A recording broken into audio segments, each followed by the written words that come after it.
Welcome to the Queen Trail Podcast. There are three different types of radiation: alpha, beta, and gamma. What does this technology do? It's like, well, what can you do with electricity?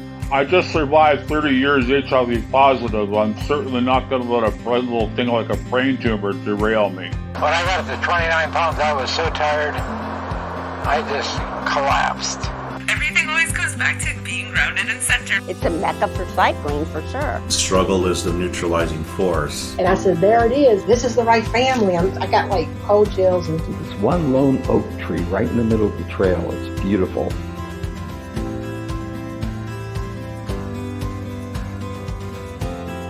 Hey everybody, welcome back. I hope you had a great week since the last time that we got together. As we're closing down on that 1-year anniversary of this podcast, I thought I would revisit some of the most highly rated episodes in the past year. So I have somewhere around 6 or 7 clips from a few of the episodes, and I will include, just before we get to each one, the episode name and number so that you could go back and enjoy it in its entirety. And just before we get started, I wanted to give you an update on some of the things that have been going on in my life. So I just had a birthday, and it is the celebration again of my 21st. So what was really cool is I've never had a surprise birthday party, which is, I don't know, maybe it's just like not a Hispanic family thing. But last weekend, you may have seen some of the pictures because I posted them on the social media websites. They're all at the Queen Trail Podcast, TheQuaintrelle podcast. And it's Instagram, Facebook, Twitter. I thought I was going to carve pumpkins. I thought that it was just my girls' weekend, family, and we were just going to bring a pumpkin and just sit around and talk and have a good time and carve these pumpkins. And when I showed up, it was a surprise birthday party. So that was a lot of fun. I got to dress up as a Wonder Woman-like character, even though I was mixing my dress, I think, was Marvel characters, and I was sort of dressed up a little bit like a DC character. So yeah, I mixed the universes. Now some mayhem might occur because of that.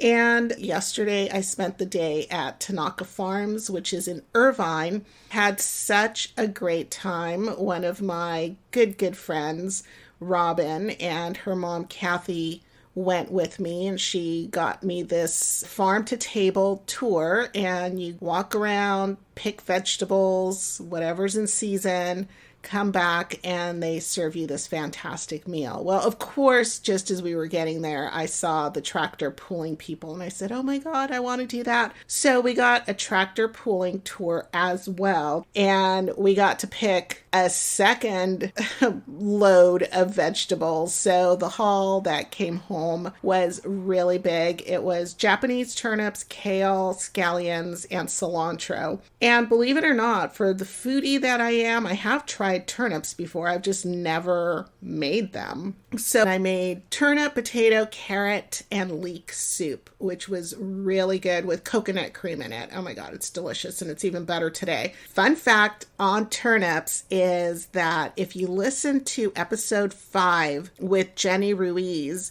we talked about turnips were the original jack-o'-lanterns. And the funny thing is that when we were washing these turnips, Sophie looked at one and she goes, oh, look, there's a little face on there, Mom, because rocks dent them and maybe little bugs or something do stuff to them, and you end up with these little faces. And I'm like, I bet you that's how the jack-o'-lantern started. At the time when I heard that turnips were where jack-o'-lanterns began, I thought, they're not even that big. Aren't they really hard? Well, one, I have a turnip that is like the size of a softball, so I could see how you can make a jack-o'-lantern face on this, which I'm really tempted to do. And the other thing is that soup called for the turnips to be peeled, and they are really soft. So you can mash them and turn them into mashed turnips, just like you would mashed potatoes. And I have a couple of turnips left, which is exactly what I'm going to do with them. Anyway, I do want to get back to this medley of episodes. It's going to be a part 1 medley because there's so many episodes that rated really highly over this past year, and with really good reason there. But I'm going to kick this one off with episode 21, Paul Spar, the Tech Edition. He is the CEO of Spar Group, which is an aerial mapping and 3D scanning and uncrewed aerial system business consultation company. The company is also pioneering new ways of using augmented and virtual reality, which you probably know as AR and VR, to interact with the data. He's also the CEO of MetaGeo, a 3D GIS platform that brings data from these sensors into the digital world and connects it with the metaverse. His work earned him an Emmy nomination for 3D scanning several Olympic mountain venues in Switzerland, which you'll hear about in this snippet, and allowing the audience to use their phones to put the mountains in their living rooms and follow the athletes in AR and VR for the 2020 Youth Olympics. He is also my cousin, and I have always thought he was such an amazing person, so I was very honored that he joined me on this program to share his work. So please grab a cuppa and join Paul Spar and I as we talk tech. And my mom, even though she only had one, kid, which is me, she was also a single mother, but she was working full time and going to school full time. So there was always this like strong, passionate presence in my life since I was a kid. And when it got to the point where my grandmother needed to have help and needed someone to take care of her, I became one of the caretakers. And so as I grew a little bit older, I got very accustomed to coming over, making food, giving medicines, giving shots. And that's kind of one of the first steps I took towards the medical field. Of course, all this time, with regard to technology, I was a big video game nerd, really into computers. And actually, Alvina grandma bought me my first computer. And so her buying me that computer, I think, was the real first foray into technology besides video games. And I kind of reached this point around that time where I was really into computers, I was really into technology, but I also had a really big passion for taking care of people. And with taking care of her, I learned a lot about medicine. And so this was right around the .com bubble burst. And so I kind of had this fork in the road of, do I want to go towards medicine or do I want to go towards technology? And back then I, self-taught myself how to do some programming, and I was, messing around with, building my own apps and stuff like that. But once the .com bubble burst, then I was thinking to myself, well, why would I want to go into this industry, which is basically imploded? And I decided to go into medicine because my heart was really into it. And that's how I ended up going down the path of becoming a paramedic. Now, fast forward 10, 15 years, I was a paramedic for a while. And I loved it. I was a flight paramedic, and I was able to treat and help the people of the Bay Area and really all of California. And it was really an amazing experience. I really love being there and being able to be there with people during, their darkest hour and be someone that's there to help them. And unfortunately, for me, I had to retire medically early. And with kind of the technology stuff that I gotten into when I was younger, I always kind of maintained that. I was into, like I said, video games. I was into computers. Another thing that I was really into was flying radio controlled airplanes. And so fast forward, after I retired, I went to school at Cal State, Channel Islands, and I was actually studying biology. I was pre-med, and I was going to go become a doctor. At the same time, I met a really amazing professor who is my advisor and a good friend of mine, Dr. Sean Anderson. He is a huge pillar in the education and the direction that my career in life has taken. Because when I was doing biology, I was start doing some environmental science classes, and then he kind of steered me more towards environmental biology. And in his laboratory, he was doing a lot of really interesting and like brand new cutting edge technology research using environmental sensors, doing mapping and that kind of thing. And so he interviewed me for a research position, and he'd asked me, do you have any special hobbies or skills? Do you know technology? And I said, yeah, I'm really into technology. I'm really into building things. My background's medicine, but I also really love flying radio controlled airplanes. And he's like, oh, do you know how to fly drones? And I'm like, well, yeah, they're like radio controlled airplanes. And he's like, well, we're going to start up a mapping initiative and start doing mapping. And I was like, awesome, that's what I want to do for research. And so I ended up getting hired on with him and ended up running his entire research laboratory for environmental science. And I led the robotics arm of the laboratory. So we were using drones and boats and underwater submarines to do 3D scanning and mapping of coastal environments to kind of assess them for like climate change and various different kinds of like earth movements and that sort of thing. And so that's really what got me into the drone industry, is because a lot of environmental science is mapping.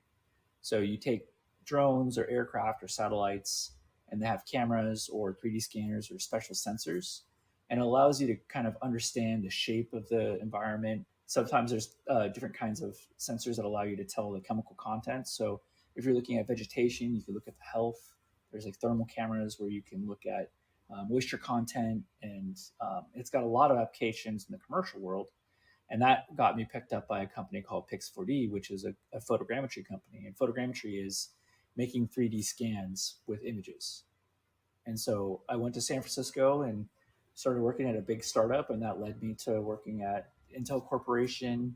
And then from there, I worked with the Olympics, and now I'm running my two businesses. When you try to describe all this stuff, if you're not from the industry, it's like a bunch of jargon and a bunch of words. And so the best way that I can describe it is that the main thing that we consult on with Spark Group is we teach companies how to basically understand environments with map data. And so map data, we also call it geospatial data or GIS data, which is geographic information systems. Basically, if you could think of it, one of the most common platforms that people interact with on a regular basis is like Google Maps or Apple Maps. That's a GIS platform. And what a GIS platform is it serves you map data, and it lets you look. And specifically on those platforms, they're two-dimensional, where you're looking from either a satellite perspective or a drone perspective. So there's several different kinds of map layers that exist out there from different sources, because there's tons of satellites in the sky. But some of those maps are actually from airplanes and drones as well. And so we teach companies how to use map data that's kind of like that, except for the map data that we use is three-dimensional. And so that allows you to understand kind of what the environment is like with regards to like the terrain or buildings, the roads, the bridges. It gives you a digital twin. And a digital twin is basically, if you can imagine, you make a carbon copy of real life and have it on a computer. And why that's relevant and interesting is because once you have a 3D map or a 3D model of your environment, you can start looking at it, making measurements on it because it's dimensionally accurate, or you could start building on it, meaning when architects use software to create buildings, they need to know what the land is shaped like underneath it. And so oftentimes you'll see houses that are built, on the sides of hills or mountains. They need to know what the shape of that mountain is. They need to know how long each stilt or each, rafter or board or whatever needs to be to make that house level. Same thing goes for roads and bridges. You need to understand the environment around it to be able to build something there. And traditionally, this was all done by hand using measurements, either using a tape measure or a surveyor using a theodolite or other surveying equipment. And so typically they go out there and they take a notebook and they just make a drawing and then add in measurements for each one of these different things. How long this stretch of sidewalk is supposed to be, or how long this bridge is going to be. But with this 3D scanning technology, we're able to then have a digital model where you could take measurements from any part of it, right? Because if you had gone to, say, a house and you're putting on a new addition to a house, using classical methods, if you went and measured, okay, this is how big or how long the wall is, here's how tall the windows are, here's how wide the windows are, and say that you forgot to make a measurement and it's far away, you traveled 2 hours to get there, you would have to then, when you realize you didn't get that measurement, go back and then recollect that measurement. With 3D scanning, you can make measurements at any time once you have that captured. It's like a freeze frame in time where you can go back and you can look at it and you can analyze it. And because we use both images and laser scanners, you have a really accurate model, but then you also have photos that you can use for inspections. So if you've already built the asset, they can go back and they can inspect and see if it needs maintenance. What's the condition of a roof? Are there any cracks in the concrete? That sort of thing. And it serves as basically evidence for any issues that might come up later. So, for example, when you're building a building, there's going to be, a plan that's created in CAD, which is computer aided drafting. So they draw the CAD model and then they give the plans to the construction companies. The construction companies go out and build it, and then they're following the plans. And so as they're building things, if you continuously scan the building, you'll see essentially the building kind of slowly being built up. And then you can actually overlay those CAD drawings and make sure that the construction is being built they call it an as-built, and you're seeing if it's built as per the specifications. And so if there's any inconsistencies during the building, you'll be able to say, oh, well, that pillar is actually supposed to be 2 feet to the left. And if down the road there's like a crack in the roof or there's some structural issues, then there's evidence as to when and how that happened. And so that could be used for insurance purposes as well. But so it's a more trustworthy model than what's been around ever before. Yeah, it's a documentation, and so there is issues with accuracy because you're only as accurate as your least accurate measurement. And when it comes to making these models, there is varying levels of accuracy. Like, for example, Google Maps is not always the most accurate because it's based off satellite data, which is super far away. When you're using drones, you could be really close up, and then being closer means that you can get higher accuracy. And so there's also a scale, and the scale would be, known measurements or GPS coordinates or that sort of thing. So the data can vary in how accurate it is, but you can get it pretty accurate with laser scanners. And so it's really, that's the commercial side of things.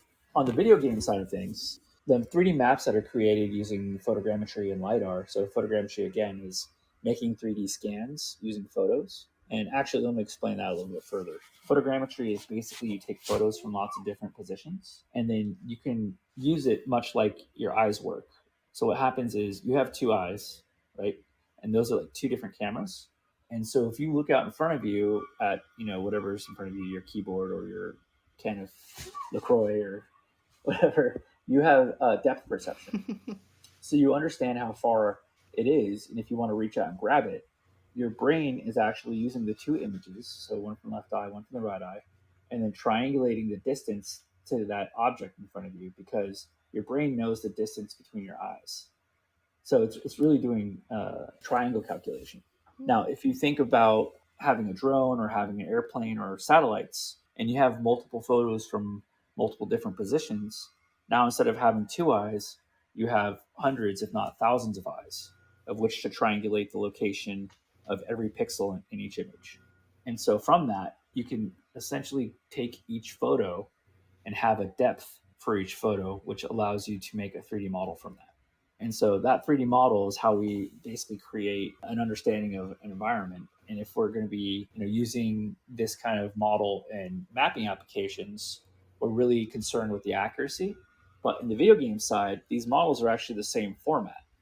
And so on the video game side, we're actually much more interested in how good is it. And so oftentimes, if collected correctly, the data could easily go from one side to the other, but there is differences.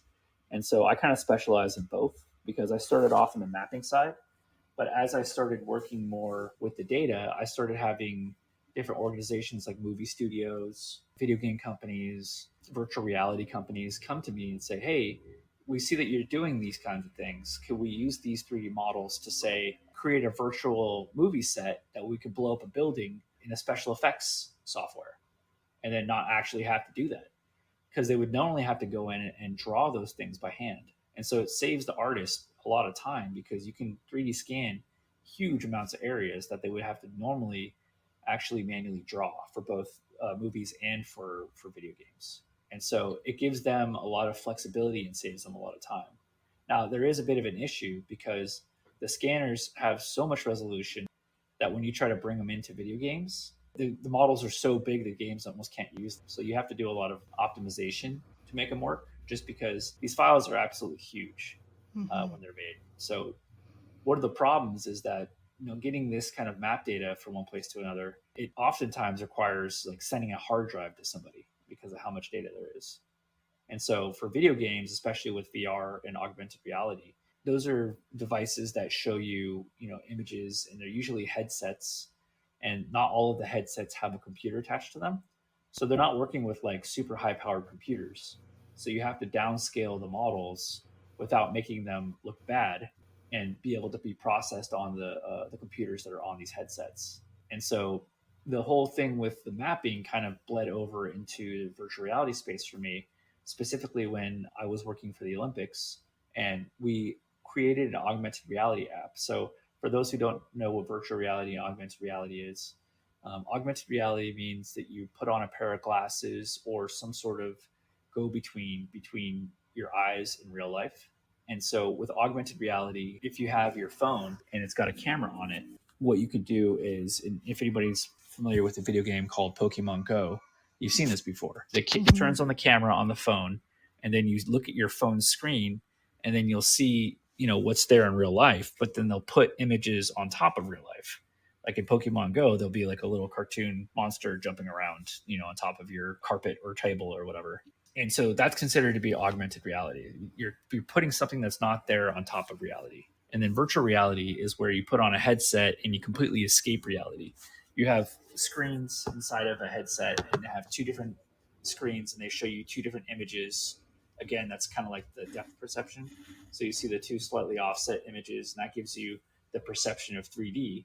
And you're completely in this 3D world. And as you move around, it senses, you're looking left, and then your environment changes. And so AR, VR are two technologies that kind of go in separate directions, because augmented is adding on top of, and then virtual reality is completely immersed. But in this case, for the Olympics, what we did is we found a really novel way to show the games to people that weren't able to attend.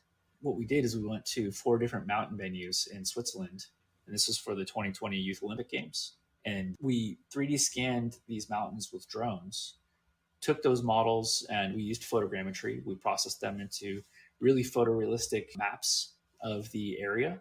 And then we took those models and we worked with a bunch of teams to really clean up those models and make them small so they'd be able to load on your phone quickly. And then with our partners, we made an application that can bring those 3D models and maps onto your phone. And so you install the app, and then you can switch between the venues you'd like. So if you want to, pick the big mountain, you could pick the big mountain in Switzerland, or there was other ones in France as well. And so you could select the mountain that you wanted to see the venue in, and then take your phone and turn on your camera, and then you'd be able to see something like a coffee table or any flat surface in your home, and you'd be able to take that mountain and put it virtually on that surface. And then once you put it there, then you use your phone as kind of like a looking glass into this model, where you can kind of actually act like it's sitting there in your living room. You could take your phone and walk around it, and you could see all the detail of the mountains. And as you walk closer, it gets bigger. So it's much like actually having the mountain in your living room. And so the other part that was really neat about it is that we were able to take all the information from the athletes, their positions, and put them all on this interactive map. So you can see where the winners were, ahead of the different folks on the track, and you'd be able to see, the stats, who's winning. And then there was also 360 video cameras that were placed throughout the courses. And a 360 video camera is essentially a camera that has lenses in all directions. And when you use an app like augmented reality or virtual reality, and you look at these cameras, you can actually act as if you were there, and you can kind of spin in a circle. And as you spin in a circle, what you see in front of you is going to change. And so in this case, we had some of the 360 cameras, and it's a little bubble that you can click on top of the mountain. And then you'd go into the 360 camera. And if you're watching an athlete, come down a ski jump, you could put yourself underneath them and put your phone over your head and watch them jump over your head in virtual reality. And so you could also kind of follow them down the course because you could jump around to the different 360 cameras that are there. The following is a excerpt from episode 22, Jan Luke Cycling and Overcoming Hurdles. She's the coordinator for cycling, running, duathlons, triathlons, and adventure runs in Fayetteville, Arkansas. She's formerly from Southern California and spent 10 years as the Western Regional Coordinator for USA Cycling and another 16 years as a board member. And she's also the past president for SCNCA, which is the Southern California Nevada Cycling Association. So please grab a cuppa and join Jan Luke and me in this episode of In the Company of Friends, episode 22.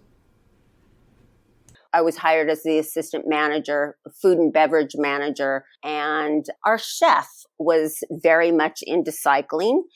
And we worked really long weeks at that time. As some of you might know, opening a restaurant or opening a hotel, the hours are relentless. We were putting in 90 hours a week from day one.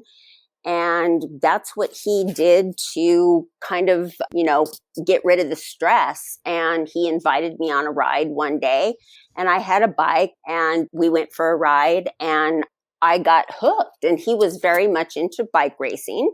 And I started riding with him every single day after we would get a break. And he and I would go out for a ride. And I lived in Palos Verdes at the time. And I started riding from Palos Verdes down to the Strand, which was where the Sheraton was. And then we'd ride out to Malibu and back. And then I would ride home late at night sometimes. And I got completely hooked on riding. Yeah, that's quite a ride. I haven't done the hills in Palos Verdes. Those are really steep, but I do like to take Palos Verdes, drive north into Redondo Beach and come back. That's probably the easiest hills along that Palos Verdes loop.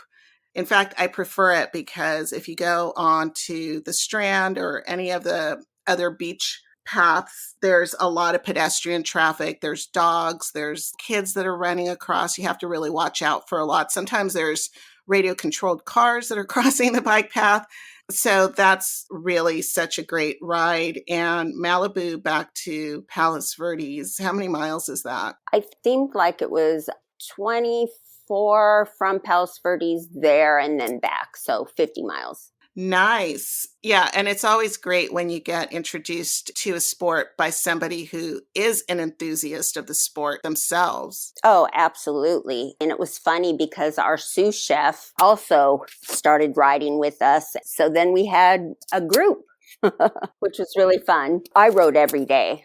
I rode 7 days a week and wasn't sleeping too much. I mean, all of us were sleeping 4 or 5 hours a night because we were just working so much. And getting out on the road was, a way to relieve stress. And that was definitely a stressful time. Yeah, I would imagine that would be kind of like your reprieve from it. It's kind of meditative too, because you're there in your own space that entire time. Definitely. Absolutely. So I ended up having knee problems. And this was before Bike Fit was a thing, a real thing. I kept riding and I kept working, and I worked in high heels every day. And my knee started giving me some trouble. And I went to see an orthopedic doctor, and he told me, quite frankly, I needed to stop riding. And I was addicted and I couldn't stop riding. And I ended up having knee surgery, and I ended up going to a shop where I met someone who was bike racing at the time, and I met the owner of the shop, and I started becoming a regular at the shop, even though I was still on crutches. eventually I ended up going to work there, and I surrounded myself with bike racers. I worked at a place called King's Bicycle Store in San Pedro. We were a pro shop, and that's kind of how I was introduced to bike racing. Wow, how nice. Yeah, King's was really big in the bicycle world. It was, definitely. It was one of the top pro shops in Southern California. Yeah, what a shame that it's gone. Was there any advice how to get fitted for a bike, how to keep riding? Yes, of course. Once you're introduced to a professional shop, then there was Bike Fit. Bike Fit has come a long way since then, and it was done a little bit differently back in the day, as it were. And I ended up getting involved with bike racing. I became an official. And eventually I was offered a position as the district representative for Southern California. And eventually that position began to grow. Just going back to Bike Fit, because I think some of the listeners might be interested in this, and it surely could prevent some injuries for any rider who is finding that riding a bicycle is not as comfortable as it could be. Can you explain Bike Fit to the listeners? Oh, sure. So if you go into a bike shop and you just purchase a bike off of the showroom floor, you need to get it fit. And there are shops that do fitting, and I would definitely recommend going to an experienced bike fitter. You can usually find those in any city. I think we have 2 here in Bentonville, and that will definitely continue to grow over time. It costs about $250 to $300 to get bike fit, and somebody who does bike fitting for a living knows all about your physiology and the bike that you have purchased. A custom fit would include a full assessment of you and your bicycle and your biomechanics, an evaluation of your contact points, cleat adjustments, power analysis, aerodynamic optimization, the ability to apply your personal measurements to any bike brand in the industry. If you had purchased a bike prior to getting a bike fit, then you would take your bike. There is products out there that will help determine all these things along with somebody who is a specialist in bike fitting. And you might need to replace some of your equipment if you purchased a bike without actually getting fit. So you might need a longer stem, a shorter stem, height adjustments on your seat. There's a lot that goes into it, but I highly recommend anyone get a bike fit, whether you have a new or a used bicycle. It can keep you from having back pain and just be able to optimize your riding. And I can see why that would be worth the cost of it, because, somebody might say, oh, that's just too much of an expense. But to be able to have a bicycle that works for you and works for your body mechanics optimally is really worth that expense and preventing injuries. Well, so many people injure their knees because of improper seat adjustment. So yeah, I think it's really, really important. I belong to the South Bay Wheelmen. I became the district representative for it wasn't actually Southern California, was split into 2 different areas as well. So we had the south portion, San Diego, and up to Orange County, I believe. And then there was Los Angeles County, the Valley area, and then Central California, which was the Santa Barbara area that was on its own. So there were 4 different regions in Southern California. So I had Los Angeles area and then became the district representative for Santa Barbara. And at some point in the 90s, that all changed and I became the regional coordinator, which was all of California. You're kind of the liaison between USA Cycling and the promoters. organizers and the racers. And so I was in charge of doing upgrades for riders. So riders are given categories and then you go from one category to another. So there would be, back in the day, there was category 4, which would be a beginning category. And then category 1 was the highest category other than pro. And so I was in charge of giving riders upgrades. I would be the liaison between the race director, organizer to USA Cycling. I was in charge of developing the racing calendar, testing of officials, annual meetings, that kind of thing. Wow, that's a big job. It was a big job. And eventually that big job turned into an even bigger job when I took on all of the Western region, which was Oregon, Washington, Alaska, Hawaii, all of California, Idaho, and Nevada. That's a lot of states. So yes, it is. A lot of territory to cover. Clearly, cycling is very popular. Do you have any idea, like, how many big racing events there are? Oh my gosh.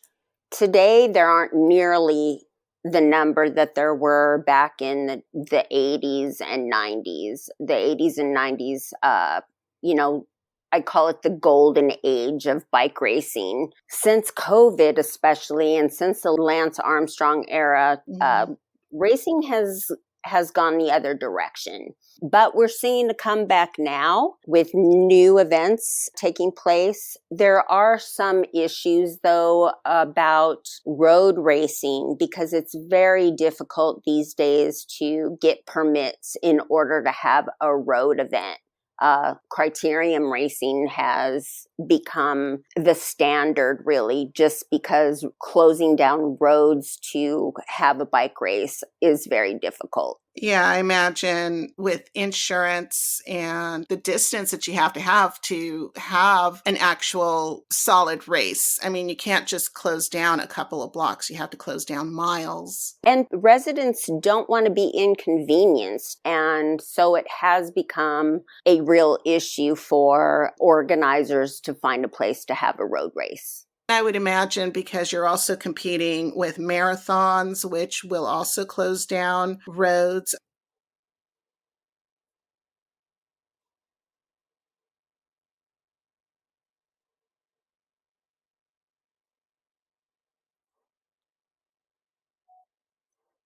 Yeah, in big populated areas, that's really the issue. And here I've moved to this beautiful haven for cycling where there's lots of road openings to have events. So I think road racing will start to bloom again, but it will not be in the metropolis areas where you can't close down a road. It'll be in the areas where the population is less. Up next is episode 25, Paul Napora, all about Lomita, history, pizza, and rock and roll. And in this clip, we talk about the time that Paul was a pizza delivery driver. This was such a fun episode to record. It's always fun talking to Paul, who is a historian of everything Lomita, which is a small city in the South Bay area of Los Angeles near Torrance. He's also an educator, an artist, a rock and roller with some great stories, and he's the creator and curator of 2 pages on Facebook, Lomita's Distant Past with Pictures and old postcards from Southern California, and they're both great places to get some Los Angeles history and just a little nostalgia. So please grab a cuppa and join Paul Napora and I as we talk pizza. So I have to ask you, because when you were going to school, like everybody else, we all have to have a job. I did everything when I was going to school, from being a shoe salesperson. I ended up with over 100 shoes, and it was the Imelda Marcos collection. But I had the coolest shoes. That was one of my favorite jobs. I was a switchboard operator, like a bona fide, pull the wire out of the board and stick it into the ride extension type of thing. Wow. But the one thing that I have to say about that time period is that I changed jobs frequently during those years. But I noticed that you stayed. You were a pizza delivery driver for 20 years. And loser. Well, I mean, even I wouldn't say that, but even after earning your degrees and becoming a teacher, you were still delivering pizzas. So let me just correct you there. In June of 2006, I received my credential, and that same week I quit the pizza job. Sacrilege. I had some money in the bank, and I just said I need to just cut myself off from this. And so I just started applying. Skrock hired me $31 an hour to teach digital animation. Yeah, and compared to what were you making as a delivery driver back then? Well, minimum wage was about maybe $6 or $7, but with the tips and all that. So you went from $7 to 31.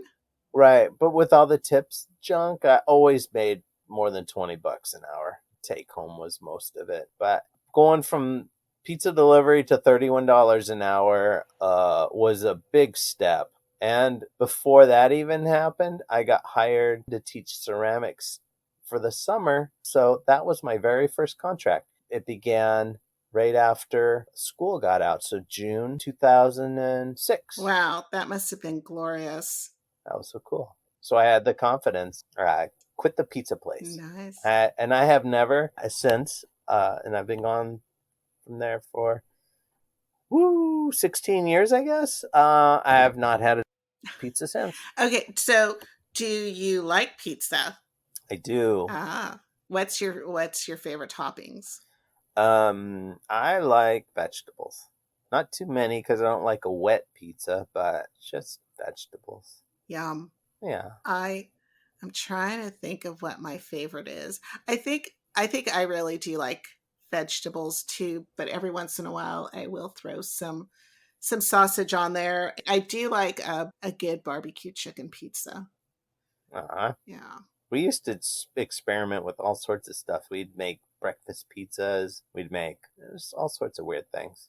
It was fun. That sounds like fun. I think pizza is perhaps the most perfect food on the planet. I mean, it's an edible plate with a bunch of stuff on top of it that tastes really super good. And it tastes, to me, I will eat a cold slice of pizza the next morning. But I do have an air fryer, so I like to get it just gets crispy and tastes even better. Sure. What made you stay for you worked for the same chain for 20 years? Pretty much, yeah. I'm a fairly stable, consistent person. I don't like change. And I was making more money than anybody around me. I had a house. I was paying the mortgage. Truck was paid off. I had a family, and it all worked. And I did it delivering pizza. Again, I'm still in the same spot. Lomita, I'm here. And that's been your constant companion throughout. Yeah, I suppose. Lomita, the South Bay, punk rock. Love it. What else is there? I mean, my gosh. Exactly. Pizza, punk rock, and going to the Shamrock. Yeah, exactly. I mean, that's not a bad situation to be in, that's for sure. No. And you got free pizza, right? Yeah, pizza. I used to bring pizza home all the time. There's always pizza in the fridge. Rock hard. Yeah, it was all right. And I did pizza in high school too. So from high school all the way till I finally got my teaching credentials, I was a pizza delivery guy. So honestly, I do find it astounding that you could do so much on a pizza delivery budget, That's awesome. That's awesome. Things were different back then. Listen, you could buy a house real close to the beach for $150,000 back then. This was the early 90s. Oh my gosh, I am not constantly. Okay, so I periodically angry. Yeah, sure. I mean, if I had a time machine, I'd probably go back. I mean, I was very young in the 80s, but the 80s and early 90s were magical in terms of pricing and what was available. I remember I had this amazing job. I worked in healthcare, and of course, I was single, and I would add to my 100+ shoe collection regularly and go shopping. And I got my first car at that time. Everything was really inexpensive. So yeah, you're right. It's all relative, right? You might not be able to do that as a pizza delivery driver today, but I do find that really amazing. And I've never worked as a delivery person, so I imagine that you have some really crazy stories. Yeah, some. One time, so I had a truck and I would throw the pizzas in the bags. I put them in the back of the truck. And so I got to the address, which was an apartment complex, and I grabbed the top bag, which had the pizza for that particular address. And I ran across the street, and a car full of teenagers pulled up behind my truck, and they got out and they started Oh no. They started jacking my pizzas, and I yelled across the way. I said, "Hey, knock that off." And one of them looked at me and goes, "Fuck you." Oh my God. So I just shook my head, and they took my pizzas and the bags and they drove away. And that was one story. And there's tons of them. Oh my God. Anyways, makes you feel terrible. pretty stupid. So I told my boss, I go, I probably should have put the pizzas inside the truck and locked the door, and told him I'd buy more bags. And he's like, "Don't worry about it. Shit happens." And so we just moved on. Yeah. Was there a really good story? Something that really surprised you during that time period? Did anybody give you like a $1,000 tip or something like that? Oh, okay. So I was delivering a pizza right down the street from Wilderness Park, and the guy was in the garage, and he goes, "Hey, would you do me a favor and put this shelving unit in the back of your truck and just drive it around the corner and put it in front of my neighbor's house? He wanted it." And I said, "Okay." So we put it in, and my tailgate wouldn't close very well. So he goes, just try. And so I'm pulling on the handle, and the handle breaks off, and I'm pissed off. And so we deliver this thing around the corner, and I come back, and he gave me like an extra $10. And I said, "Great." And he was like, "What's wrong?" And I said, "So I did you a favor, and the handle on my tailgate broke off." And he goes, "Well, it was probably old." And I said, "But it's broken now. I mean, now I need to get that fixed." And he goes, "I'll tell you what." And he turned around, and he grabbed a stack of records, and he handed them to me. And he goes, "Take these. My wife's going to be pissed, but take these and sell them, and I'll bet you'll get a lot of money for them, and then you can get your truck fixed." And I said, "Oh, okay, whatever." So I left. I had no idea. And that evening I got home, and this is easily 22 years ago, and I'm looking at these records. He gave me a stack of Beatles albums, and one of them was the very first American issue of the Beatles album that they first came out with when they were on the Ed Sullivan Show. I don't remember the name of it, but I put it on eBay, and it went for like $150 back then. Wow. And I was able to get my tailgate handle for, I think it was about $60. I still had some Beatles records left over. I might even have a couple Oh my gosh. left, but that was really nice. And I bet you that his wife did hit the roof when she found out he gave away the collection. Quite possible. It's the Beatles, man. Yeah.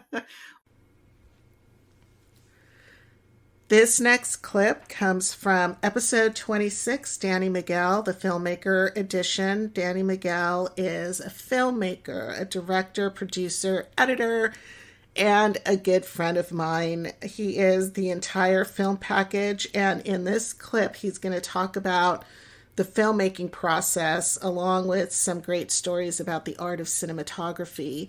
So if that is your passion, this is definitely a clip that you want to listen to. And also we mention a project that he worked long and hard on and distributed through Amazon Prime in June of this year. It's called The Mexican Express, so make sure that you check that out. It's a great documentary. And so please grab a cuppa and join Danny and me as we talk film. Your most recent project is also a documentary. It's called Mexican Express, and it's currently in post-production. It's a race story that follows the journey of the Esparza brothers from Long Beach, Rick and Fred, who built and raced a truck that was called the Mexican Express all throughout the 1960s. And it's a story of excitement and heartbreak and determination and wins in Long Beach and at the Lions drag strip, which was in Wilmington, California. How did you hear about this amazing story? Yeah, I love your intro, by the way, for Mexican Express. Yeah, so I have a good friend named Ed Moy, who I met at Catalina Festival in 2014. Both of our films didn't get in, but we got to hang out in the VIP lounge. And nice.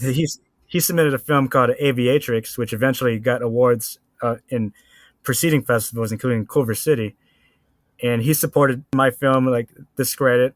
And I think it was in 2018, Ed Moy got me involved with this race car story. And it makes sense because he's from the Bay Area. He was here temporarily in Southern California, finishing up some other festivals from his other movies. And it's, it makes sense that I DP it because the story takes place in Long Beach, and I'm from Long Beach. Totally. Yeah.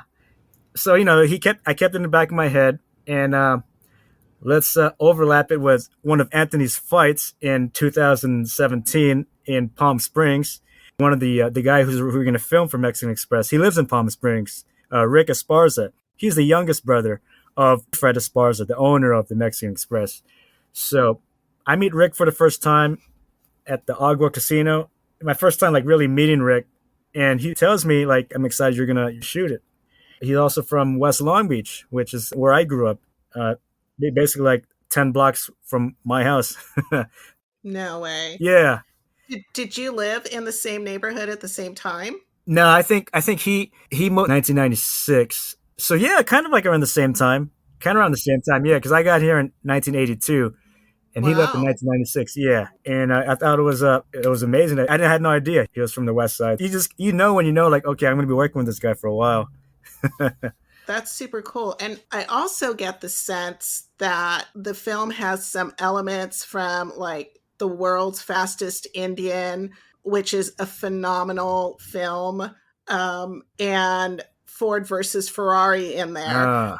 The idealism, the determination, that need for speed specifically. So what was your inspiration for the cinematography in telling this story? There's not a lot of films I know that it's shot in probably the lesser known part of Long Beach and the West Side. So I wanted to make it look solid, capture, the landmarks, see some of the the small businesses, like the taco trucks.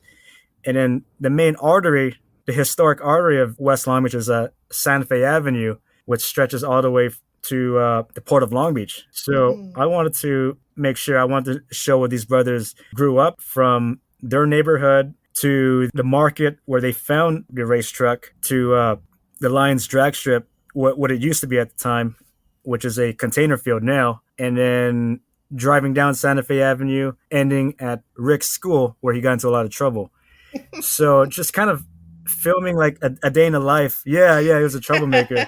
Oh, that's great. That energy that got him in trouble is also the energy that made him such a successful race car driver. That's right. That's right. If it wasn't for his older brother, Fred, who told him, like, hey, man, if you want to help me in my race car, you got to stop hanging out at the park and, beating up people and stuff, and get out, stop hanging out with the gangs and stuff. So, wow. And that was back in the 60s. I mean, today, it's still prevalent, unfortunately. So I can imagine how it was in the 60s and stuff.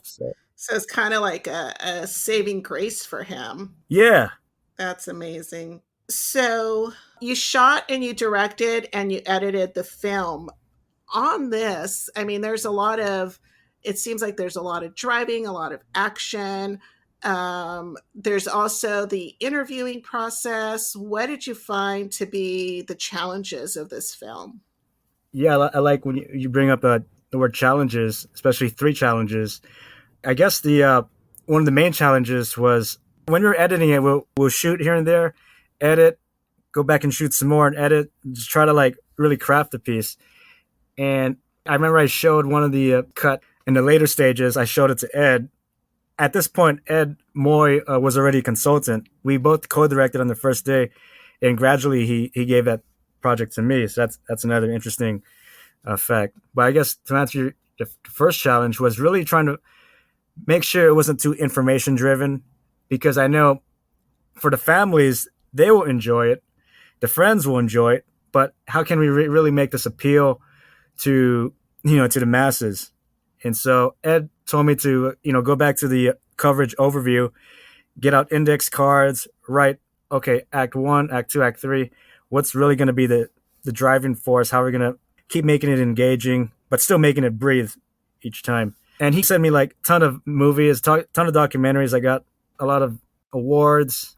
I kind of blanking on them right now, but he said, yeah, we just got to try to like make it more engaging and stuff. I really took that to heart. And then I was able to get several people as a consultant, including Damien Apunte from 4th Street Productions. He gave his take on it. Yeah. Damien Apunte is such a great guy to get for consulting on edits. He just does magnificent work. Wow, yeah.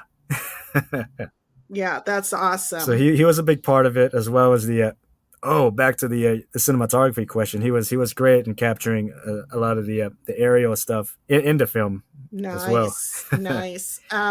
What did you find gave you the most satisfaction in shooting this film? The most satisfaction in shooting this project was kind of being adopted into this family with the Esparza family, with Fred and his wife, hanging out with Rick a lot. I'm getting a chance to hang out with these people as they're living their full life, and they just give you a lot of wisdom. Just as you always get a lot of good advice from people in that age.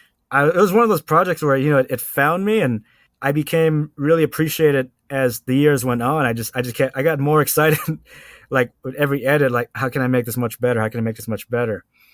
And even though there was a lot of work, I was lucky to have this project thanks to Ed, and met some wonderful people like Rick, Fred, his wife, and especially you got to hang out with a historian, Long Beach, California historian, Claudine Burnett. I got to hang out with her. I got to hang out with Kenny Youngblood. I got to fly out to Las Vegas and interview him. He's a motorsports artist who knows a lot about the Alliance drag strip. So it's just the overwhelming sense of learning the subculture, being part of it, hanging out with the real people, and just how so nice these people were to me.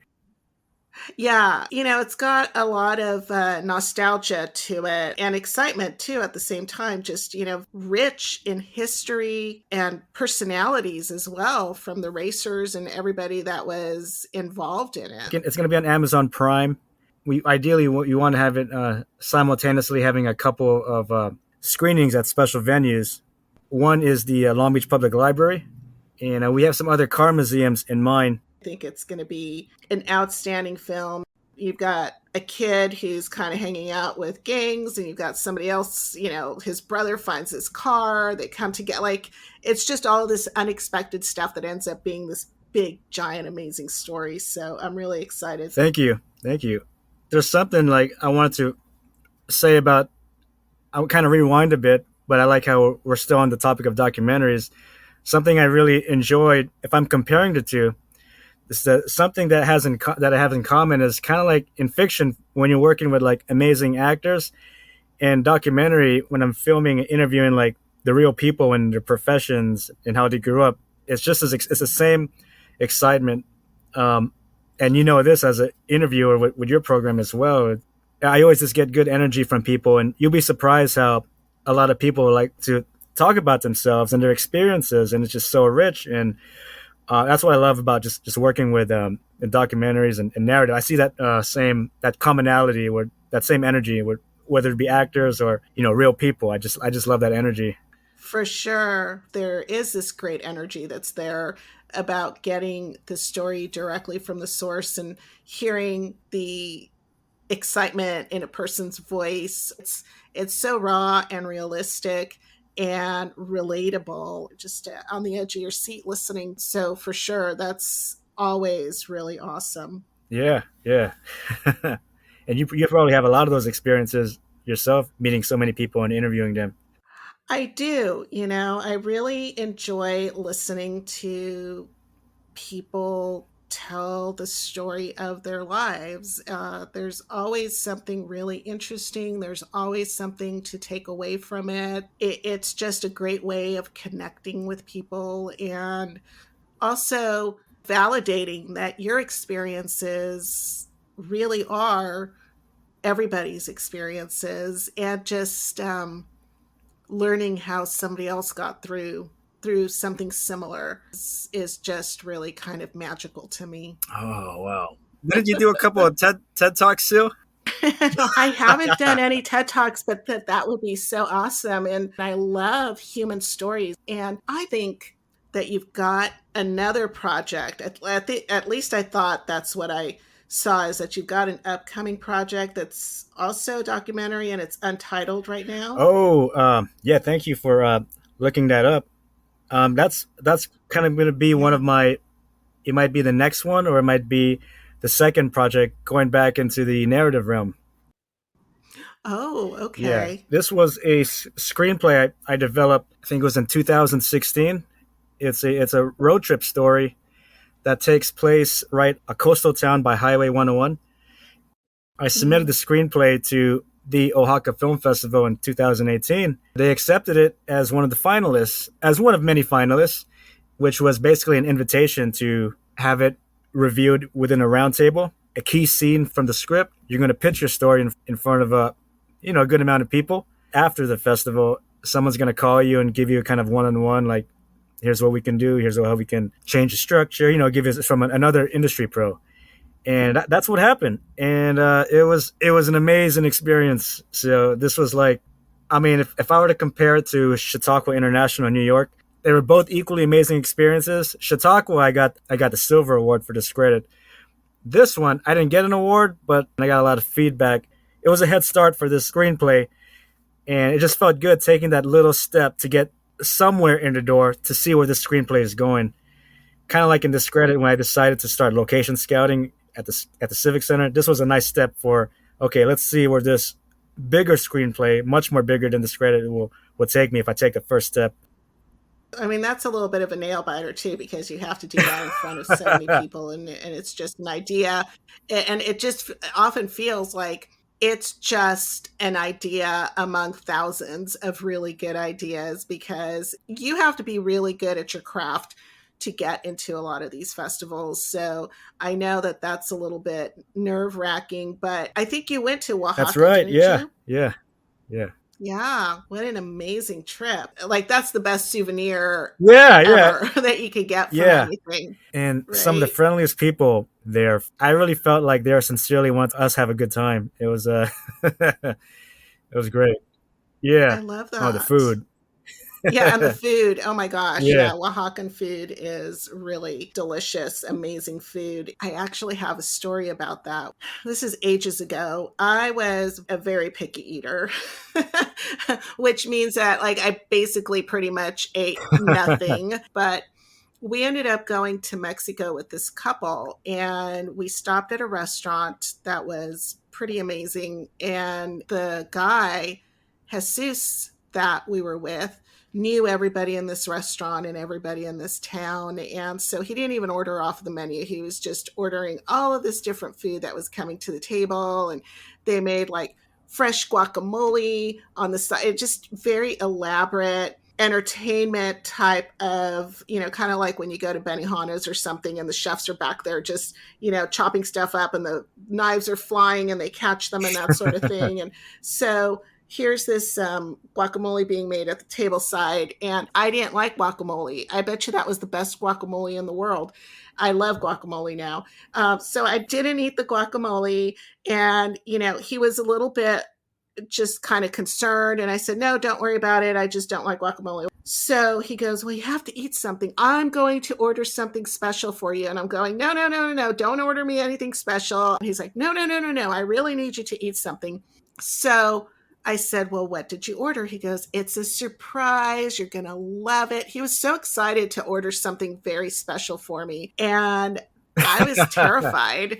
And so finally, I'm like, you really have to tell me what you ordered. And he goes, well, there are these very special huitlacoche empanadas. And I go, what's huitlacoche? And he goes, it's a fungus that grows on corn.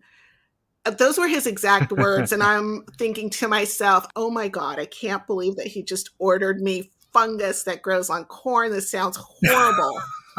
And it's a good thing that I didn't know what they call it here in the States, because they call it corn smut.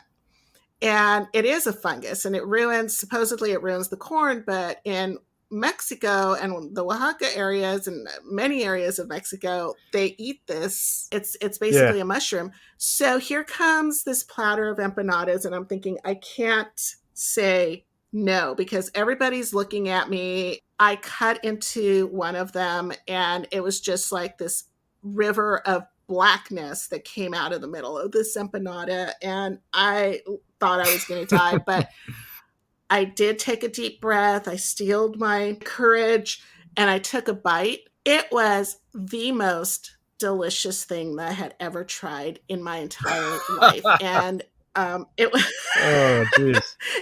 You would never know it. And so these mushrooms or this fungus takes on the flavor of the corn, and it's also nutty at the same time.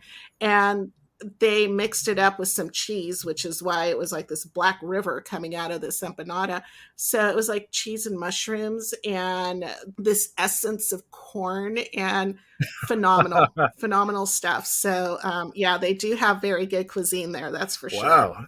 Talking about a rich experience. Yeah. Yeah. I wanted to ask you if you had one thing. I know that we already shared the, remain focused until you're done and then go and party bit. But if you had advice for up and coming filmmakers, what would it be? Yeah, so I guess if I were to give someone who's getting into film 3 things, I would say that the first one would be perseverance. So what does that really mean? I'm kind of thinking like perseverance in like the fundamental sense from prep to production to post-production to distribution, and just kind of knowing like you kind of want to, you don't have to be amazing at each one when you're starting out, but kind of get the fundamentals, during prep time while you're meeting your actors. And there's going to be a time where like tomorrow's the first day of shooting and it's already like 1 a.m. You just know that that happens so much. Yeah, you feel like you're already at the finish line, but nope. It's time for round 2. That's part of the checklist. Now you're going to production, reset those emotions, have someone drive you to the set if you're not ready to drive. So, be safe. For sure. Yeah. And then there's like stuff like fundamentals, like you want to make sure like in prep, you have equipment check the day before, a couple of days before shooting. You want to make sure you have a good, maybe a DIT or a third camera assistant who knows who's going to able to, if you're shooting on film, knows how to puts it back, into the black bag, or if you're shooting on digital, which is very popular now, knows how to transfer the footage safely and maybe do a triple backup. So the worst thing you could have is like everyone has a great shooting day, everyone goes home safe, but like the footage isn't able to transfer after production. Yeah. That is really a bad thing. I mean, you put all of that out there. It's like, just imagine you have just finished some big document project and your computer crashes. It's that same feeling, that just that pit in your stomach that it's not getting transferred over. Yeah. It's got to get like those fundamentals ahead of time, at least in prep, so your production is smooth. And in production, there's always like these two things. It's like, get the shots and then make sure everyone gets home safe. That's the most important thing. Those just two things in production. And then, transferring the footage, obviously. And then, when you have post-production, and make sure you have a schedule when you're editing it, try to make sure, okay, I got to get scene 1 by this time, or scene 2 by this week. So, you're not dragging your feet. And when you're done with the film, you want to make sure you have some kind of distribution plan, or at least have an idea of it, because you can make this really amazing film. You persevered, prep, production, post-production, you made this amazing film, and it only gets seen by your family and friends. But you want to get it out there, have a marketing strategy so it could, you have some kind of budget for the film festival, so it doesn't just play at one film festival, but it gets out into a lot. So that's always good to do right away before putting it online right away, which is nice too if you want to do that right away. But the festival experience is always nice. It's seeing it in a movie theater. Yeah, absolutely. So that's my take on perseverance. Just try to think about your checklist from prep to production, post-production, and distribution. Just know a little bit of that stuff, and you're going to get better each time when you gain these new layers of skills. Make sure you put the amount of A game through each one, so you have a nice balance through it. And so that's number 1, is perseverance through the checklist. The second one is education. Try to watch films of your favorite directors, find out your favorite directors' favorite films, find out who they're inspired by. Try to find a way to take an elective film class. It'll definitely help you learn about the appreciation of film and how it got started. And if you can go to film school, if you have that luxury, if you have that time and that energy, that would be even amazing. But I think you can still not go to film school and still be an amazing, talented filmmaker. And that's number 2, is the education part, just having that appreciation, learning about the theory in film. And number 3, just having ideas that you're serious about, ideas that you're going to keep going no matter what. And that can be an endless font if you just continue to cultivate it. Don't throw any idea away, because that idea that might seem silly can turn into something really amazing. And I think, just to quote Sean Maloney, as you said earlier, you're never too old to break dance, and you're never too old to create a film and create that magic. Yeah, there you go. Yeah. Yeah.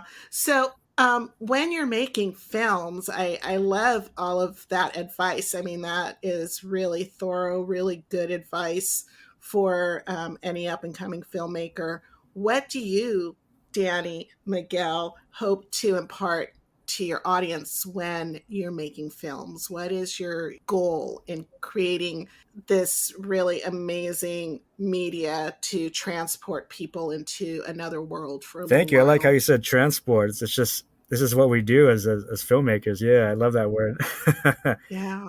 Yeah. So to answer that, what I hope to impart on audiences is to hopefully impact them in some way that may influence their personal life indirectly, and maybe it can uplift them the same way that movies have done for me in the 80s and the 90s. That feeling when after you just watched a movie, you're leaving the theater with your family or your friends, you just share this experience with a bunch of people in the audiences, and just that feeling when you're walking out, like, what, there's something I could probably change in my life, so that's what I want to impart with audiences, that there's some hope out there, whatever they may be going through, or they might be feeling good already, and maybe they can feel good, and they can share this story with other people, and hopefully it resonated with them. This next clip comes from episode 27, Anna Marin, Off to the Races. Anna Marin is owner of Saints or Sinners Racehorses, LLC, in partnership with her husband, Hans Marin. And she is also my honorary cousin. I spent nearly a lifetime thinking that we were cousins, and it wasn't until quite recently that I found out that we're not. But that just tells you how close our relationship is with one another. And if you have ever wondered how racehorses are named, this is the clip for you. So please grab a cuppa and join Anna, Marin, and me as we talk racehorses. Some of the horses that you've got in Syndicate, like Beer Can Man, got a first place at Del Mar in 2021. There was a Sorrento Stakes win. Yes. Also at Del Mar in 2021 for Elm Drive. First place for Mecklenburg.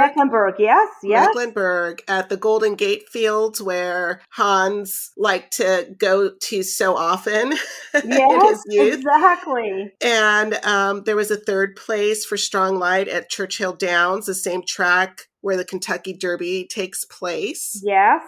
So that is so exciting. What does it feel like when your horses come in first place or come in the top 3? Oh, you know what? It is absolutely incredible feeling where they come in. Again, you always want to be proud of them because you don't want to just make it about being in the winner's circle. Every horse, runs hard. Every horse, they do what they're meant to do. But when they win, and they know it, they've got this little sass about them sometimes. They know it.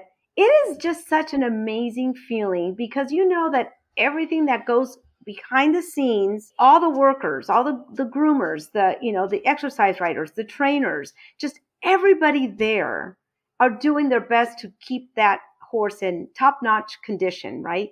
And then they win. And then you run to that winner's circle to get that photo with the horse right there with you. It's amazing. The jockeys, the feeling that they feel every single time, it's just a great feeling.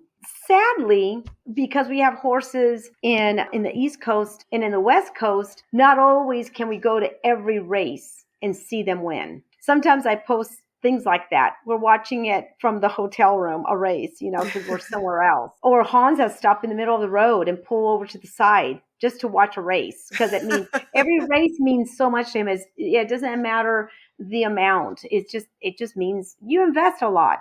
They're not cheap. Even if you are in a syndicate and you buy 10% of it or 20% or 25%, it's a lot of money. So you do invest and you got to watch what you put your money in. So it's just amazing. So sadly, we can't see every race. So now that we're building our own Saints or Sinners barn, I told Hans, I go, well, you know what that means? We need to go see these horses race because who's going to be there cheering them on in the winner's circle if it's not us? Right. we don't have a syndicate. We don't have groupies, that people to come. So it would be very important for us to be there for that winner's circle if they win. So we need to be there. And he goes, oh, I'm very aware. I go, okay. So we'll be traveling west a lot now too. Oh, that's so exciting. So the barn's going to be on the West Coast. Well, no. So we have horses right now with Foley, with West Point, and that horse, that colt, Silver Bull, is in Churchill Downs. And then the other ones that we have, the other 4, are with Glatt. Mark Glatt is our trainer for the West Coast. So Mark Glatt accompanied us to the Florida sales and helped us pick the sales according to what we wanted to buy, according to budget.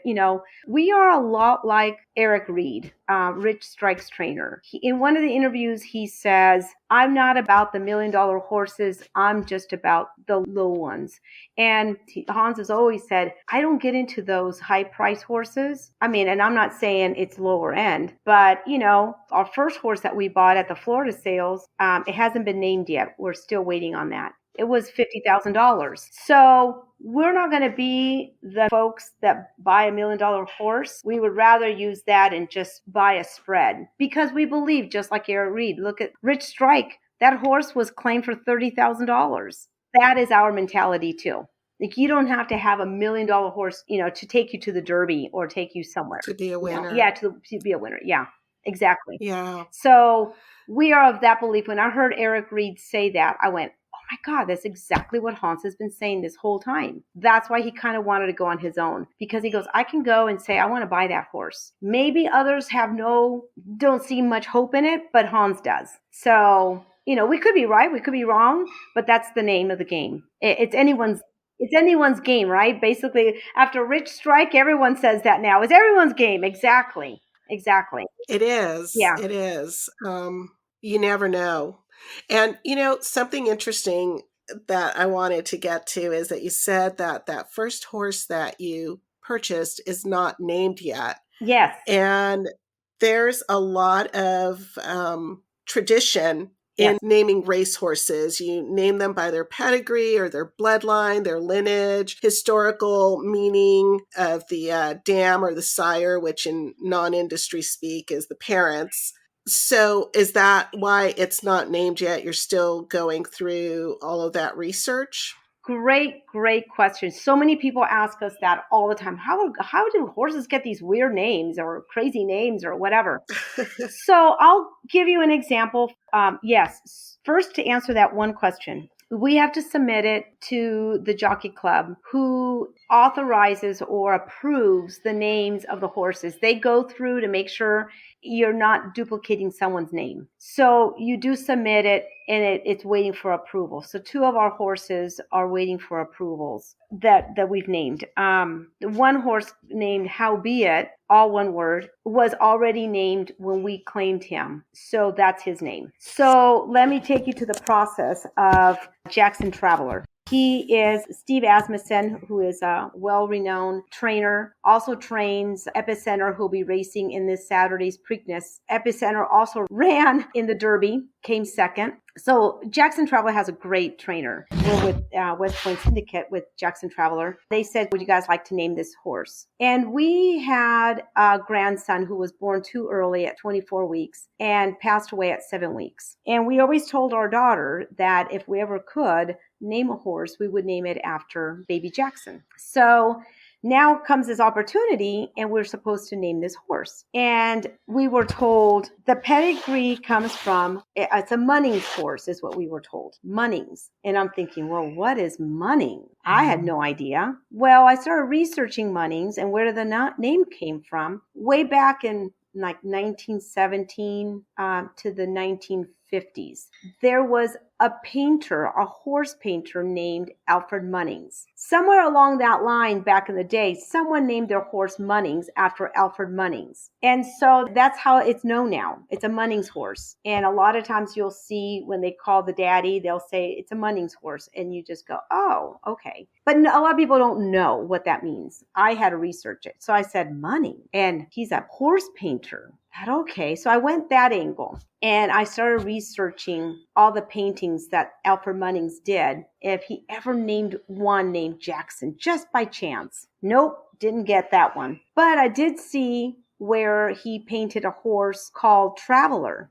And I said to my husband, there you go, Jackson Traveler. And we submitted it, and it was approved. Wow. So that's how kind of you start. That's how we do it. The ones that we're naming right now, I think one of the horse that is on waiting, I think the daddy is called Wicked Strong.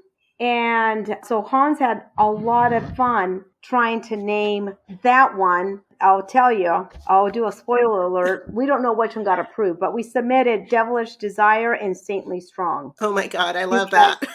Yeah. And the second one that we're waiting for, I'll do a little spoiler alert, is our granddaughter Aria. And this filly comes from a Bolt d'Oro. And a Bolt d'Oro is one of the top sires. It has sired amazing foals. And so one of them that we submitted was called Aria's Lightning Bolt. Oh, I like that.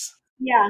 So we'll see if that one gets approved. So since we started that with Jackson, we're going to do that with Aria. And then we have another granddaughter named Alessandra. So we'll see where it goes with that one too. But right now, the first filly that we get will be for our first granddaughter, and that would be Aria. So yeah, we're excited. Aria's Lightning Bolt. Up next is a clip from episode 28, April McCarthy, Summer Sunscreen and Skincare. and it does not have to be summer for you to benefit from the information on this clip. April McCarthy of South Bay Med Spa is a clinical esthetician with 25 years of experience. All of the information here is timeless skincare. So please grab a cuppa and join April and I as we talk skincare. You know, just that loss of elasticity and tightness that you get as you get older, or with skin damage from the sun, from environmental factors, smoking, that sort of thing.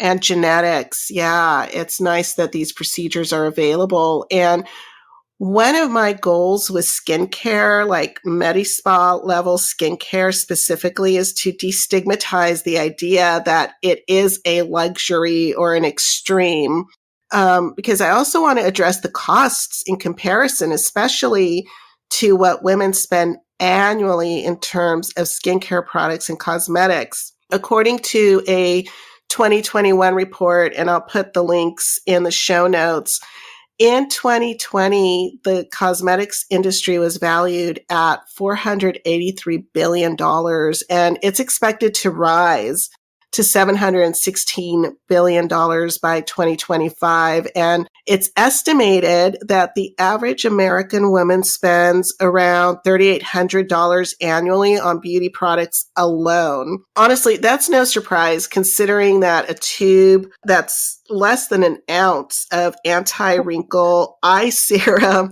can run $25 on the low end if it's on sale, and upwards of, $150 or more on the high end. And that's just one product. Then you've got sunscreen, because you can't forget the sunscreen, moisturizer, serum, scrubs, BB creams, and they're all expensive.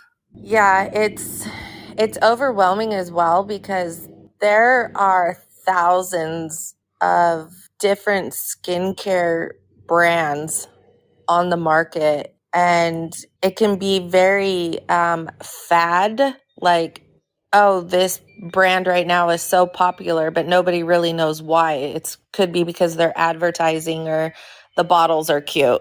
You know what I mean? Totally. Yeah, I see that all the time, and you're just going, okay, wait a minute, is this really going to be that much more cleansing than anything else? I mean, this isn't anything new. This is something that has probably been around forever, and all of a sudden it's being marketed as something really fabulous, and you get it, you try it, and it's either not good for your skin or it's not effective at all. About probably at least 10 times a week, I get a client asking me about this skincare brand that they're using, and I've never heard of it in my life. Wow. There's just so many of them. And like I said, it can be very overwhelming. And I think the majority of the average population probably buys their skincare, just what we call OTC, over the counter skincare. And in my opinion, some people might disagree, but I feel like that's the worst thing you can use on your skin, because companies, they mass produce these products in factories, and they're so full of preservatives and parabens and fragrance and dyes. Like, why do you need your moisturizer to be blue or pink, Mm-hmm. And that stuff is so bad for your skin. It causes inflammation on a daily basis, which breaks down the integrity of your skin over time. And when they're being mass produced like that, they're a one size fits all type of product. Exactly. And it can't fit all skin types. Definitely not. And a lot of people tell me that they'll try something new and it makes them break out. So it's hard when you're constantly bouncing around from brand to brand, trying to figure out what works for you, because a lot of times it either makes them break out or it makes their skin really dry or really oily. So they're just hopping around from brand to brand to brand, trying to find something that works, instead of going into a skincare specialist like somebody would if they had any other issue going on in their body. They would go see a doctor or a dermatologist for advice. You're right. This is one of the only niches where we're listening to companies, to manufacturers who are putting out products that are not necessarily tailored to one's needs.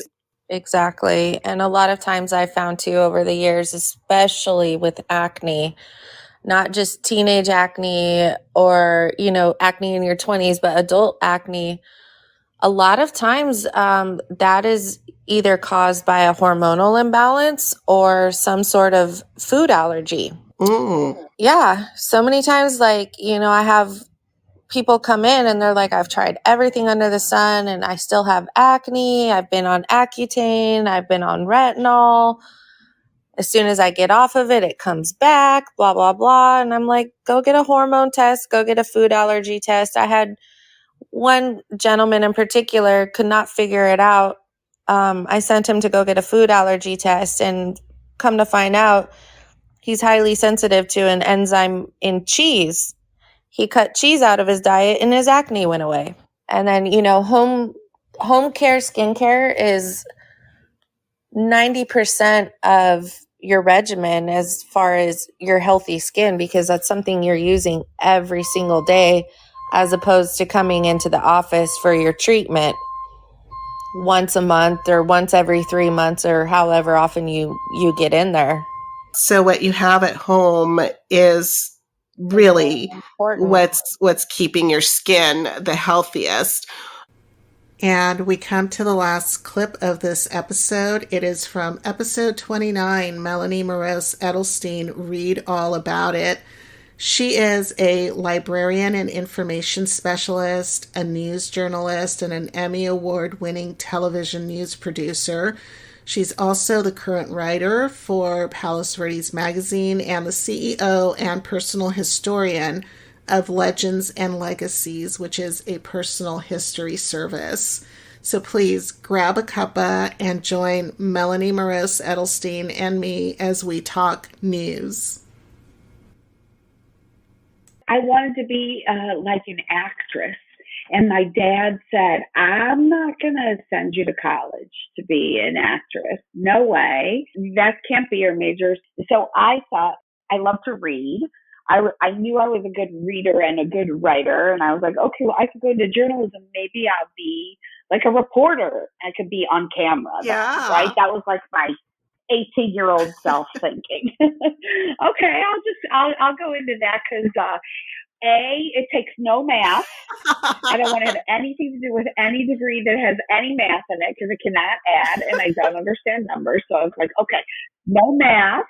Plus, maybe I'll be able to get famous, like by being on camera. Yeah. Plus, I could read and I could write. I'm like, okay, so I'll do journalism. So I was like, okay, off you go. So I chose broadcast journalism, and then I realized I didn't really want to be on camera. I was like, oh no, that's not really for me. I couldn't do that. Okay. I was like, no. I want to write that. I realized that the power is really behind the scenes. That's where the words come from. That's where the decisions are made. So I'm like, I want to be like a behind the scenes sort of power player. I don't need to be on camera anymore. I don't need that. And I went into television and I worked. I was living in Tampa, Florida, and I worked for the NBC affiliate WSLA there. And I started as a 6 a.m. associate producer, and my shift used to be from midnight to 10 a.m. Oh my gosh. And then it was terrible. And I hated the hours, but I loved the rush of producing the news. It was like really great for me because I'm a bit of a control freak. So I went from associate producer to a producer on the early morning show, and then they moved to a noon broadcast. Then I eventually started doing a 5 p.m. and a 6 p.m. and an 11 p.m., all this local news. So I really enjoyed that. And then I got lucky because this general manager that I had worked for in Tampa, he moved to LA to begin KKL9 News. And it was to be the first local 24-hour news in the country. And they were kind of modeling themselves after like a CNN. So this guy, Jim Saunders, moved to LA. The station used to be KHJ, and it was purchased by Disney.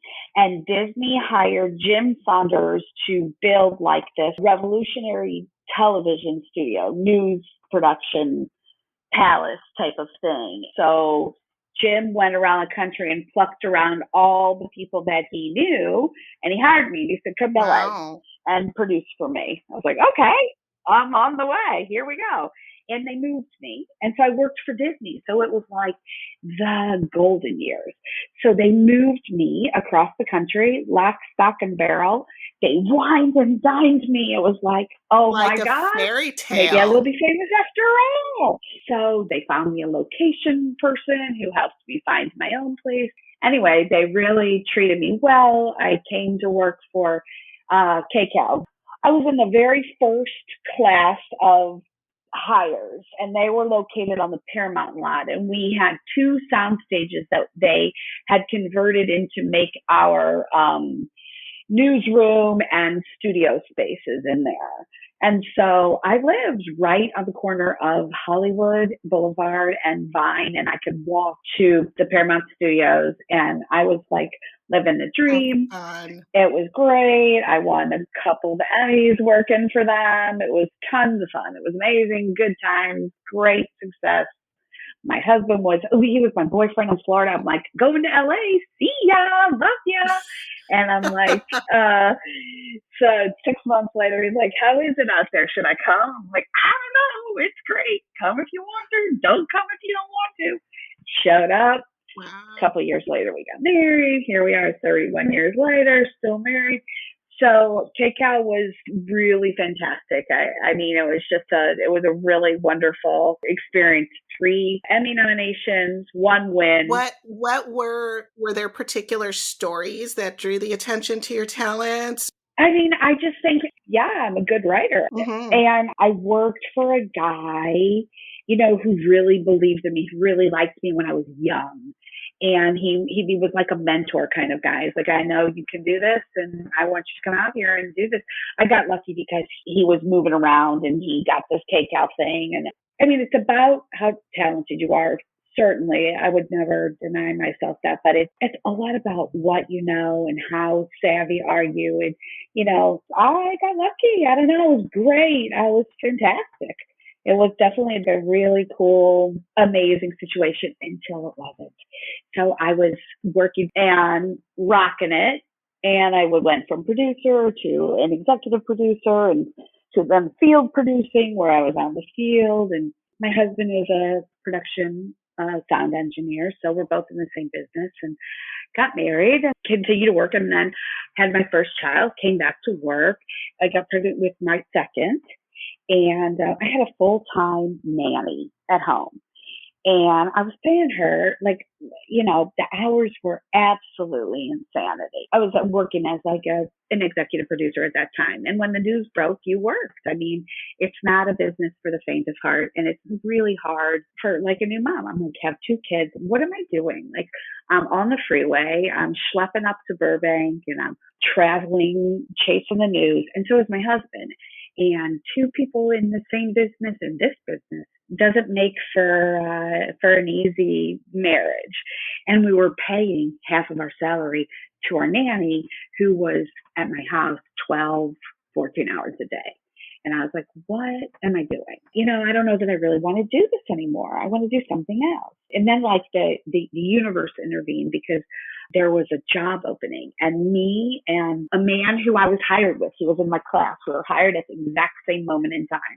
Same education, same trajectory in the company, and we're both working. We both got married around the same time, but he never took maternity leave, of course. Right. So he had 2 children, same age, and my husband and I are friends with him, and it's not about him. He's a great guy. We're still friends. But we both were up for a position of an executive producer of just a big job, more money, big job. And I'm like, okay, I deserve this job. And I think maybe I'm going to just keep doing this, and I'll be able to afford my nanny more, and I'm going to do this. And so I was in an interview, and the guy says to me, I know you and I know him. And listen, I've worked with your husband. I know your husband. And I look at that ring on your finger and I think to myself, he needs the job more than you do.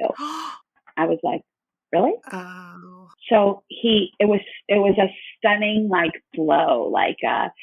This is in the early 90s. So how painful, that kind of sexism. It was terrible. But I never would thought for a minute. But he said, I'll never forget it. He said, I know your husband. I know you guys. I look at that ring on your finger. I know where you live. This other guy, Paul, he needs this job more than you do. And I was just absolutely stunned, because really he didn't know a damn thing about me or whatever. No, and those are the moments that are so painful. We think we keep hearing things like, you've come a long way, baby. And yes, we have come a long way from a certain point. But when you end up in those situations like that, you are so keenly aware of the box that we are as women constantly put into. Yeah, definitely. I mean, there's no question that, I am not one to not know what to say. But I was absolutely paralyzed. I don't remember how it all played out. I just remember that I felt so sick that I thought I was going to throw up, that I left there going, I don't want to do this anymore. This is gross. I don't see my kids. Yeah, it was a nice paycheck, and, I didn't want it anymore. And that was the moment I was like, no way. I'm done. So they gave the job to this other guy, and I quit. And I'm going to see what it's like to do freelance work. And I did. I was really happy with the freelance thing. I had my kids. I could be home when I wanted to with them. It was great. I covered the Olympics. I went to Sydney, Australia as a producer for the Olympics. And I did some very cool stories, and I worked for Dateline, NBC, and the Today Show. And so it was good. I transferred sort of over into a little bit more national news. I got out of local news. That was really good. I was home with my kids. And then I was like, well, I didn't really want to do the NBC thing anymore. I got so into being around my kids. I remember getting called for a story going, I don't remember, one of them had, I don't know what she had, some recital or something like that. And I was like, I don't really want to go work. I want to be home. So I slowed out of that, and I started writing for just the LA Times, the Daily Breeze, some local magazines, and that was good for a while. And then I was one day, my oldest was in I think maybe second grade, and I was volunteering in the library one day, and I was like, this would be fun. I like this school library. There's a good vibe in here. I can handle this. And I found out that there was a job opening. And so I went and interviewed, and he's like, what are you doing here? You're way overqualified for this. I'm like, I know, but this is kind of what I'm involved into, and I really want to do it. So he said, okay, you're hired. I hope that you enjoyed that medley of episodes from some of the most amazing people that I am honored and truly delighted to call my friends. I'm just so excited to be closing in on a year of podcasting. So please come back next week when I share another medley of the most highly rated episodes of this year in celebration of 52 weeks of inspiring talks. Check the show notes for links to each episode so that you can listen to them in their entirety. And also keep sending me your questions and suggestions. Please take a moment to rate this episode. Your rating really does move this podcast closer to the top of searches so that my friends and I can reach more people. I'm looking forward to sharing more upcoming In the Company of Friends talks with you. So please be sure to follow me on the socials and the .com, all at The Queen Trail Podcast. That's TheQuainTrelle Podcast. I am Sil Annan, The Queen Trail, and until next time, I wish you passion, grace, adventure, friendship, elegance and beauty.